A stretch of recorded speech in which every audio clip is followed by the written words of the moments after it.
दोपहर की चिलचिलाती धूप थी। रामगढ़ बस अड्डे पर सन्नाटा था। ताऊ हरिया अपनी लाठी के सहारे बैठे ऊँघ रहे थे। तभी एक पुरानी बस धूल उड़ाती हुई आती है। रामपुर रामपुर, ए भाई रामपुर वालों उतरो। बिल्लू बस से उतरता है। उसने मस्त पीली शर्ट और लाल पैंट पहनी थी। उसके हाथ में एक बड़ा सा चमकीला स्टील का डब्बा था। ताऊ ताऊ, जागो जागो, देखो कौन आया है। बिल्लू, और उसके हाथ में देखो क्या है। अरे ये तो राम किशन का लड़का है, पर उसके हाथ में ये चमकता हुआ संदूक क्या है इतना बड़ा? जरूर शहर से नोट छापने की मशीन लाया है। अरे नहीं चाचा, ये पक्का किसी जानवर का पिंजरा है। देखना अभी पिंजरा खुलेगा और जानवर निकलेगा। राम राम ताऊ, राम राम गपोड़ी भाई। और भाई शहर से क्या लाए हो? सुना है तुमने होटल की पढ़ाई की है, तो क्या आप गांव में झाड़ू पोछा लगाएंगे या फिर लड्डू हलवाई के यहाँ बर्तन धोएगा है? अरे नहीं गपोड़ी भाई, होटल मैनेजमेंट किया है, शेफ बना हूँ शेफ। और ये डिब्बा ये मेरी जीत का इनाम है। कॉलेज के कुकिंग कंपटीशन में फर्स्ट आया था, तब मिला ये स्टीमर। स्टीमर? अब ये क्या बला है? कहीं ये वो तो नहीं जिसमें बम बनाते हैं? आजकल टीवी पर बहुत दिखा रहे हैं। अरे ताऊ, बम नहीं, इससे खाना बनता है, एक नई डिश, मोमोज। देखना जब बनाऊंगा ना तो पूरा गांव उंगलियां चाटता रह जाएगा। बिल्लू डब्बा उठाता है और घर की तरफ चल देता है। ताऊ और गपोड़ी एक दूसरे को देखते हैं और हंसने लगते हैं। मोमोज, ये कैसा नाम है? गपोड़ी, नजर रखना इस पर, ये लड़का गांव में उत्पात ना मचा दे। रात हो जाती है। पूरा गांव सो चुका था, लेकिन बिल्लू के सिर पे धंधा शुरू करने का भूत सवार था।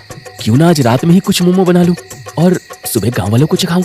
हाँ, ये सही रहेगा, तभी तो गांव वालों को इसके स्वाद का पता चलेगा। बिल्लू रसोई में जल्दी जल्दी मोमो बनाने की तैयारी करता है और उस डब्बे को चूल्हे पे चढ़ा देता है। अब थोड़ी देर में बन जाएगी, तब तक बिस्तर पे थोड़ा आराम कर लेता हूँ। ताऊ हरिया जो अपनी भैंस को देखने उठे थे, उन्होंने देखा कि बिल्लू के घर से अजीब सी फिस फिस की आवाज आ रही थी और खिड़की से सफेद धुआं निकल रहा था। ये मंजर देखकर वो ठिठक गई। धुएं के बीच उन्हें एक लोहे का बड़ा सा चमकीला डिब्बा दिखाई दिया। अरे बाप रे, ये तो वही डब्बा है जो बिल्लू के हाथ में सुबह देखा था। पक्का ये गांव का नाश करने आया है। पक्का बारूद का काम चालू है उस डब्बे के अंदर। अरे ये आज तो फटेगा। नहीं, मुझे कुछ करना चाहिए। ताऊ हरिया ने अपनी लाठी कस कर पकड़ी और उल्टे पांव गपोड़ी लाल के घर की तरफ भागे। अगले 15 मिनट में पूरे गांव में ये खबर आग की तरह फैल चुकी थी। सभी गांव वाले बिल्लू के घर की तरफ निकल पड़े। अरे ओ बिल्लू, बाहर निकल, अंदर क्या चुपके से आधी रात को बना रहा है? हमें सब पता चल गया है, निकल बाहर। गांव वालों की आवाज सुन के बिल्लू बाहर आता है। अरे काका, ऐसी कोई बात नहीं है, मैं तो बस मोमोज बना रहा हूँ। अगर यकीन नहीं होता तो आप सब अंदर आके देख लो। हम अंदर नहीं आएंगे, हमें अपनी खिड़की से दिखाओ। अगर सब कुछ सही है तो हम सब बाहर से ही देखेंगे। बिल्लू ने रसोई की खिड़की खोली। गांव वालों ने अपनी सांसें रोक ली। ये दिखने में ना तो पूरी थी, न कचौड़ी और न ही समोसा। ये कुछ अजीब था। गपोड़ी लाल ने कुछ फुसफुसाते हुए बोला, अरे ताऊ, ध्यान से देखो, ये छोटे छोटे पेड़े, कहीं ये बिलुआ कोई काला जादू तो नहीं कर रहा गांव वालों पे? हैं? पक्का कुछ सिद्ध कर रहा है। पक्का ये बिलुआ भूत बुला रहा है। हाँ, हो सकता है। मुझे तो ये किसी एलियन के अंडे जैसा लग रहा है। अब बिल्लू, सच बता, तूने शहर में कोई जादू टोना तो नहीं सीखा? अरे ताऊ, भगवान का वास्ता है, ये मैदा है और इसके अंदर पत्ता गोभी है। लो, मैं खाकर दिखाता हूँ। बिल्लू ने एक मोमो उठाया और गपोड़ी को खाने के लिए दे ही रहा था कि तब तक गांव का सरपंच भीड़ चीरता हुआ खिड़की के पास आया। अरे क्या तमाशा लगा रखा है यहाँ? इतनी रात को क्या हो रहा है यहाँ? सरपंच जी, अनर्थ हो रहा है। ये लड़का गांव में उबला हुआ मैदा बेच रहा है और साथ में देखिए वो लाल रंग का जहर भी है। ये हमारी संस्कृति पर हमला है। समोसे की तौहीन है, तौहीन। मामला गंभीर है। बिल्लू, ये क्या है? सरपंच जी, ये मोमो है। शहर में लोग लाइन लगाकर खाते हैं। अरे ये बहुत हेल्दी है, तेल नहीं है इसमें। बिना तेल का खाना तो बीमार लोग खाते हैं। क्या तुम कहना चाहते हो कि पूरा रामपुर बीमार है? नहीं नहीं सरकार, अरे एक बार चख कर तो देखिए। माहौल में तनाव था। अगर सरपंच जी ने इसे नकार दिया तो बिल्लू की दुकान आज ही बंद, लेकिन अगर उन्होंने खा लिया तो लड्डू हलवाई का क्या होगा?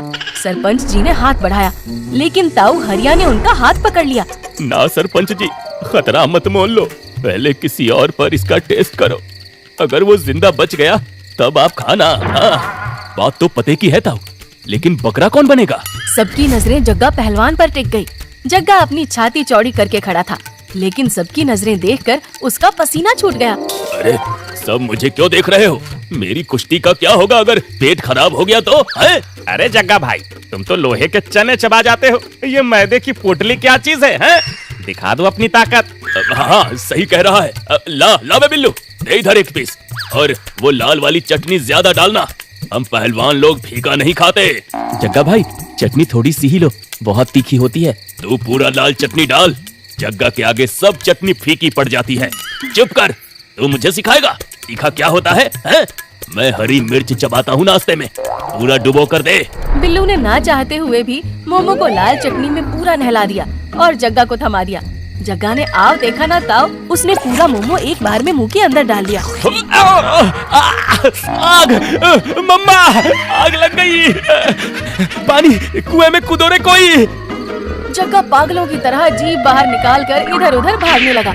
वो पास रखे पानी के मटके की तरफ लपका और पूरा मटका अपने सिर पर उड़ेल लिया, लेकिन मिर्च का असर कम नहीं हो रहा था। पहलवान जी, मैंने पहले भी कहा था, ये शेजवान चटनी है, तीखी बहुत होती है, थोड़ा कम, लेकिन आपने नहीं सुना। मोमो वाकई स्वादिष्ट थी बिल्लू, लेकिन माँ कसम, बस अगली बार कम चटनी लूंगा। जग्गा की बात सुन सभी गांव वाले हंसने लगे और सरपंच ने बिल्लू को धंधा शुरू करने की इजाजत दे दी। शाम का वक्त था। घर के आंगन में बिल्लू ने स्टीमर को टेबल पर सजा रखा था। सुनीता देवी उसे हैरानी से देख रही थी। बेटा, मैंने लाखों रुपए पढ़ाई में लगा दिए। मैं सोच रही थी कि तू बड़ा आदमी बनेगा, लेकिन तू तो गांव में दुकान खोलने की बात कर रहा है, वो भी क्या नाम बोला तूने? मेमना? मेमना नहीं माँ, मोमो। ये तिब्बत की डिश है, शहर में लोग पागल हैं इसके पीछे। और माँ, मैंने पूरा गांव घूम लिया, यहाँ एक भी मोमो की दुकान नहीं है, सिर्फ वही पुराने लड्डू, हलवाई के समोसे और जलेबी, वो भी डालडा वाले। लोग बोर हो गए हैं। पर बेटा, गांव वाले नई चीज नहीं खाते, उन्हें तो वही आलू प्याज चाहिए। यही तो बिजनेस है माँ, जो चीज नहीं है उसे लाओ। ये स्टीमर मुझे इनाम में मिला है, भगवान का इशारा है ये। बस दुकान शुरू करने के लिए थोड़ा कच्चा माल और ठेला लगाने के लिए पैसे नहीं है। बेटा, एक एक पाई मैंने तेरी पढ़ाई में लगा दी, अगर कुछ महीने मुझे दे तो मैं थोड़े पैसे तेरे लिए जोड़ लूंगी। तभी दरवाजे पर भारी कदमों की आहट होती है। लड्डू हलवाई दरवाजे पर खड़ा था। उसने गपोड़ी से सब सुन लिया था। वो एक नकली मुस्कान लेकर अंदर आता है। अरे वाह, हमारा बिल्लू अफसर बनकर लौटा है। क्या बात है सुनीता भाभी, लड़का तो बड़ा सजीला हो गया है? नमस्ते काका। जीते रहो बेटा। गपोड़ी बता रहा था कि तुम कुछ नया धंधा करना चाहते हो। क्या नाम? वो मोमबत्ती जैसा कुछ? मोमोज काका। हाँ, वही। लेकिन काका, मेरे पास अभी अपना धंधा शुरू करने के लिए पैसे नहीं है, कुछ महीने बाद करूंगा। अरे हम किस दिन काम आएंगे? गांव का बच्चा है तू, बता कितने पैसे चाहिए? अरे भाई साहब, आप क्यों तकलीफ करते हैं? भाभी, अपना ही बच्चा समझता हूँ इसे। ले बिल्लू, ये 10,000 रुपए रख, अपना ठेला लगा शान से।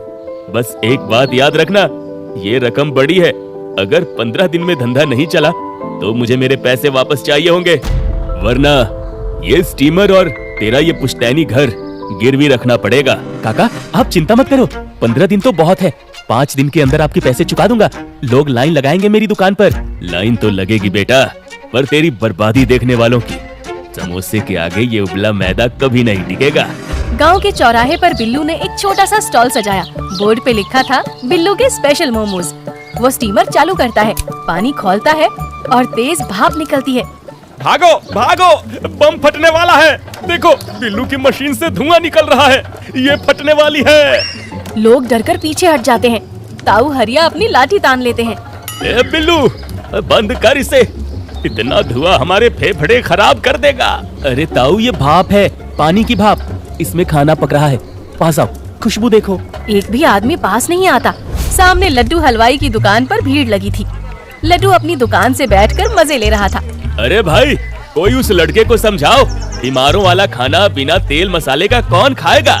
अरे मर्द को चाहिए कड़क समोसा, ये गीला आटा खाकर तो पहलवानी भी नहीं होगी। दिन बीतता जाता है। दोपहर से शाम हो गई, एक भी मोमो नहीं बिका। स्टीमर का पानी सूखने लगता है और बिल्लू का गला भी। अगर आज बोनी नहीं हुई तो माँ का भरोसा टूट जाएगा। 3 दिन बीत गए। बिल्लू की दुकान पर मक्खियाँ भिनभिना रही थी। लड्डू हलवाई अपने गुंडों के साथ बिल्लू के ठेले पर आता है। क्यों बेटा चमनलाल, 3 दिन हो गए, एक चवन्नी की कमाई हुई? अरे मैंने कहा था ना, ये शहर की चोंचलेबाजी यहाँ नहीं चलेगी। काका अभी तो शुरुआत है, लोग स्वाद समझेंगे तो। स्वाद? भूख रहे हैं लोग तेरे इस ठेले की तरफ देखकर। सुन, मुझे मेरा पैसा कल सुबह तक चाहिए, प्याज समेत 12,000 रुपए। क्या 12,000? अभी तो सिर्फ 3 दिन हुए हैं और आपने 15 दिन का वक्त दिया था। वक्त दिया था धंधा चलने पर। जब धंधा ही मरा पड़ा है तो रिस्क मैं क्यों लूं? अगर कल पैसे नहीं मिले तो ये डिब्बा मेरा, इसे पिघलाकर मैं कड़ाही बनवाऊंगा। लड्डू हंसता हुआ वहाँ से चला जाता है। बिल्लू की आंखों में आंसू आ जाते हैं। वो स्टीमर बंद करने ही वाला होता है कि तभी धूल उड़ाती हुई एक काले रंग की बड़ी गाड़ी चौराहे पर रुकती है। ड्राइवर उतरता है और दरवाजा खोलता है। वो बेहद खूबसूरत दिख रही थी। वो गाड़ी से उतरती है।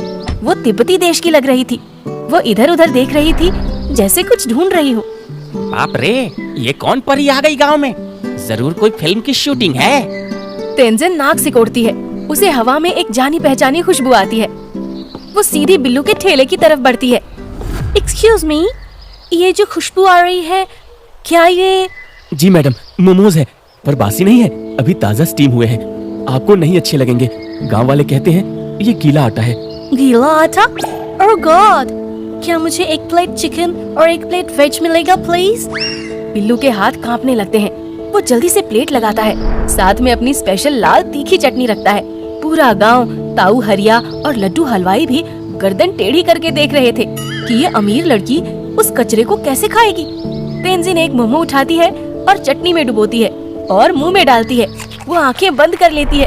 अमेजिंग, ये बिल्कुल वैसा स्वाद है जैसा मेरी दादी लहाजा तिब्बत में बनाती थी।